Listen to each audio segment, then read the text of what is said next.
My name is Tamara Oki, and I'm a rising second-year master's student at the George Washington University in Washington, D.C. Here at IIEP, I've had the distinct pleasure of exploring the correlation between female teacher representation and girls' learning outcomes in Sub-Saharan Africa.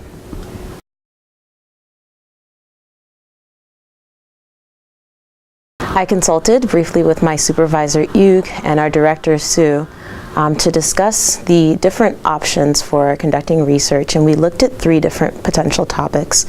One was the use of comprehensive sexuality education as a tool to prevent teen pregnancy and adolescent marriage in the region. We also looked at the relationship between gender equality and female empowerment throughout Sub-Saharan Africa, especially in pursuit of the Sustainable Development Goals.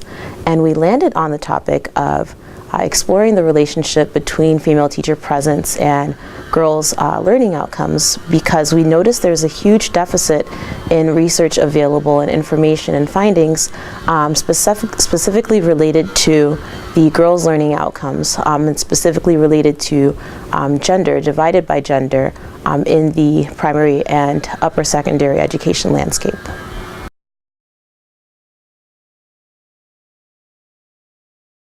Okay, so there are three main findings, and one big one was that overall in the PASEC countries throughout West Africa, particularly Senegal and Chad, there was a 74% percentage of students who failed to meet the sufficient threshold at the early primary levels for language, and there was a 24% of those students who actually exceeded that sufficient threshold.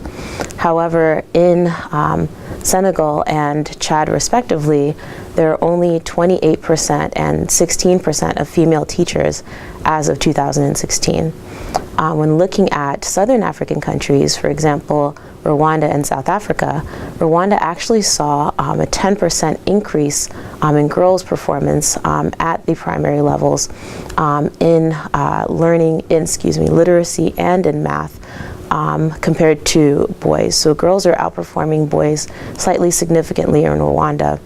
And then in South Africa, between 2000 and 2007, there was an overall mild increase in the achievement of grade 6 students, according to SACMEC.